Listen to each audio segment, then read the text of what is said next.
Hi everyone, ಇವತ್ತು ನಾನು ಪೆನ್ನಾಕೋಟಾ dessert ಮಾಡೋದು ಹೇಳ್ಕೊಡ್ತೀನಿ. ಬನ್ನಿ ಸ್ಟಾರ್ಟ್ ಮಾಡೋಣ. ನೋಡಿ, ನಾನು ಇಲ್ಲಿ ಒಂದು ಪಾತ್ರೆ ಇಟ್ಕೊಂಡಿದ್ದೀನಿ. ಅದರೊಳಗೆ ಅರ್ಧ ಕಪ್ ಹಾಲು, ಅರ್ಧ ಕಪ್ ಕ್ರೀಮ್ ಹಾಕೊಂಡಿದ್ದೀನಿ. ಇದು ವಿಪ್ಪಿಂಗ್ ಕ್ರೀಮ್ ಇದೆ. ಹಾಲು ಏನಿದೆಲ್ಲ ಕಾಯಿಸ್ಕೊಳ್ಳೋಕೆ ಇಟ್ಕೊಂಡಿದ್ದೀನಿ. 2 ಚಮಚ ಸಕ್ಕರೆ ಹಾಕೊಂಡಿದ್ದೀನಿ. ಹಾಫ್ ಟೇಬಲ್ ಸ್ಪೂನ್ ಅಗರ ಅಗರ ಪೌಡರ್ ಹಾಕೊಂಡಿದ್ದೀನಿ.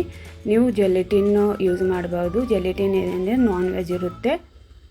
ಅಗರ ಅಗರ ಪೌಡರ್ ಹಾಕೊಂಡಿಂದೆ ಚೆನ್ನಾಗಿ ಮಿಕ್ಸ್ ಮಾಡಿಕೊಂಡು ಹಾಲೇನಿಂದ ಬಾಯ್ಲ್ ಮಾಡ್ಕೋಬೇಕು. ಬಾಯ್ಲ್ ಆದಿಂದ ಗ್ಯಾಸ್ ಬಂದ್ ಮಾಡ್ಕೊಂಡಿದ್ದೀನಿ.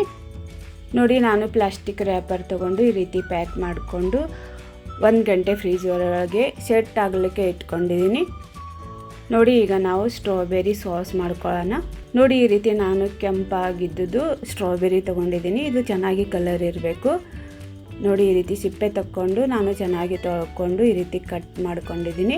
200 ಗ್ರಾಮ್ ನಾನು ಯೂಸ್ ಮಾಡಿದ್ದೀನಿ. ನೋಡಿ, ಒಂದು ಪಾತ್ರೆ ಒಳಗೆ ಹಾಕ್ಕೊಂಡು 3 ಚಮಚ ನಾನು ಸಕ್ಕರೆ ಹಾಕ್ಕೊಂಡಿದ್ದೀನಿ. ಹಾಕ್ಕೊಂಡು ಚೆನ್ನಾಗಿ ಮಿಕ್ಸ್ ಮಾಡ್ಕೊಂಡಿದ್ದೀನಿ. 3 ಚಮಚ ನೀರು ಯೂಸ್ ಮಾಡಿದ್ದೀನಿ. ಮೆತ್ತಗಾಗೋ ತನಕ ಇದು ಕುದಿಸ್ಕೋಬೇಕು.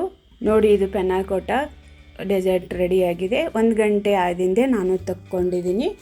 ನೋಡಿ, ಈ ರೀತಿ ಚಾಕುದಲ್ಲೇ ಸೈಡ್ ಇರುತ್ತೆಲ್ಲ ಬಿಡಿಸ್ಕೊಂಡಿದ್ದೀನಿ. ನೋಡಿ, ನಾನು ಈಗ ಇದು ಸಾಸ್ ಇದೆಯಲ್ಲ, ಅದು ನಾನು ತಣ್ಣಗಾದಿಂದ ಮಿಕ್ಸರ್ ಒಳಗೆ ಸ್ವಲ್ಪ ಸಣ್ಣ ಮಾಡಿಕೊಂಡು ಇದು ಸಾಸ್ ಹಾಕ್ಕೊಂಡಿದ್ದೀನಿ. ನೋಡಿ, ಪೆನ್ನಾಕೋಟಾ ಕೇಕ್ ರೆಡಿಯಾಗಿದೆ. ನಿಮಗೆ ಚೆನ್ನಾಗಿ ಅನಿಸಿದರೆ ಲೈಕ್ ಶೇರ್ ಮಾಡಿ.